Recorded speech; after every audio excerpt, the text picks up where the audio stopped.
Hello everyone, welcome to my channel Teju cutie. ఈరోజు మన video వచ్చేసి healthy and tasty breakfast or dinner. చాలా మందికి నాకు తెలిసి పాలకూర అంటే చాలా మందికి నచ్చదండి. అలానే ఆకుకూరలు అంటే అస్సలు నచ్చదు. సేమ్ నాలాగే ఎవరైనా ఉన్నారా? అయితే ఖచ్చితంగా కామెంట్ సెక్షన్లో కామెంట్ చేయండి. సో అలాంటి వారి కోసం ఈ రెసిపీ అనేది రండి చూసేద్దాం. సో పాలకూర అనేది ఫ్రెష్ పాలకూర తీసుకొని దాన్ని బాగా వాష్ చేసి కొంచెం వాటర్ యాడ్ చేసుకొని పొయ్యి మీద పెట్టుకొని బాయిల్ చేసుకోవాలి. సో ఇలా బాయిల్ అయినప్పుడు ఏమవుతుంది అంటే మీకు ఫ్లేవర్ అనేది పచ్చిగా మనం తిన్నాము అన్నది అయితే మనకి అస్సలు ఉండదు. సో ఇలా బాయిల్ అయిన దాన్ని ఆకులు సపరేట్ చేసుకొని మిక్సీ జార్లోకి తీసుకోవాలి. సో వాటర్ అనేది పక్కన పెట్టేసుకోండి, మీకు తర్వాత అది యూజ్ అవుతుంది.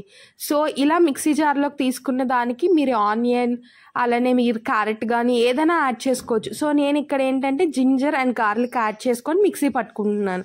సో ఇలా మిక్సీ పట్టుకోవడం వల్ల మనకి ఏమవుతుంది అంటే పాలకూర టేస్ట్ అనేది మనకు తెలీదు. అంటే ఈవెన్ అంటే తెలీదా అంటే దీని టేస్ట్ మనకు రాదా అని కాదు, కాకపోతే ఏంటంటే సపరేట్గా మనం పాలకూర తిన్నాము అన్న ఫీలింగ్ అనేది మనకు ఉండదు.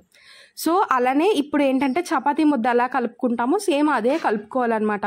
ఒక బౌల్ తీసుకొని గోధుమ పిండి యాడ్ చేసుకొని దానిలో కొంచెం సాల్ట్ అలానే కొంచెం నేను జీలకర్ర యాడ్ చేసుకుంటున్నాను.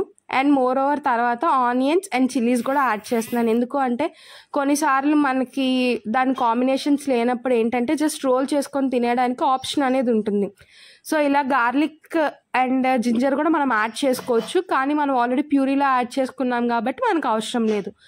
సో ఇలానే ముందుగా మనం ఏదైతే ప్యూరీ తీసుకున్నామో ఆ ప్యూరీని కూడా దీనిలో వేసుకొని మనం బాగా ముద్దలా కలుపుకోవాలన్నమాట. సో నేను ఇక్కడ ఏం చేస్తున్నానో చూడండి. ఆ ప్యూరీని ఫస్ట్ అంతా వేసేసి జస్ట్ కొంచెం పిండితో కలుపుకున్నాను. అలానే మనకి ఏంటంటే మరీ మెత్తగా కాకుండా మరీ గట్టిగా కాకుండా అలా కలుపుకోవాలన్నమాట. సో ఇక్కడ మనం ఏంటంటే ఆల్రెడీ ముందుగా పెట్టుకున్న వాటర్ ఉంది కదా, అది కూడా కొంచెం కొంచెం యాడ్ చేస్తూ నేను ఇక్కడ మీకు ముద్దనైతే కలుపుతున్నాను.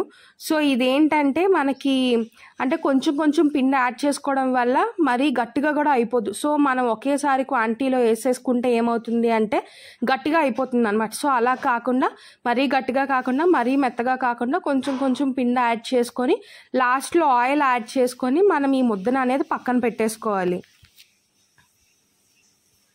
సో ఇలా ప్యూరీని యాడ్ చేయడం వల్ల మీకు ఏంటంటే మీరు చపాతీ తింటున్న టేస్ట్ తెలుస్తుంది, కానీ దానిలో పాలకూర ఉన్న ఫీలింగ్ అనేది మీకు అస్సలు రాదు.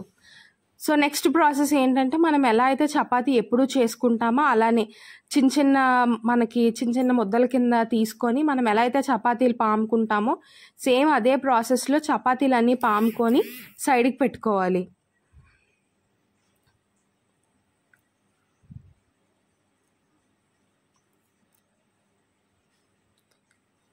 సో అలానే నెక్స్ట్ ఏంటంటే మనం చపాతీలు కాల్చడానికి పెనం పొయ్యి మీద పెట్టుకొని ఒక్కొక్క చపాతీ వేస్తూ రెండు సైడ్లో కూడా ఈవెన్గా కాలాలన్నమాట.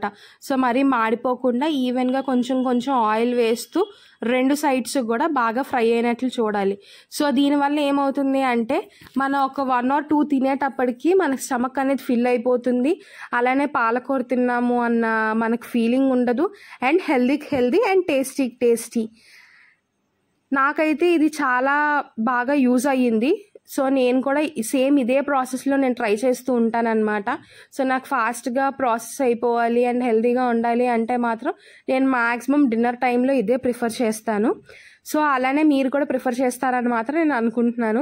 ఇన్ కేస్ ఒకవేళ కానీ ఈ వీడియో కానీ మీకు యూజ్ అవుతుందని అయితే నేను అనుకుంటున్నాను. ఇన్ కేస్ మీకు కానీ ఈ వీడియో కానీ యూజ్ అయితే మాత్రం ఖచ్చితంగా నాకు ఒక లైక్ అయితే మాత్రం కొట్టడం మాత్రం మర్చిపోకండి.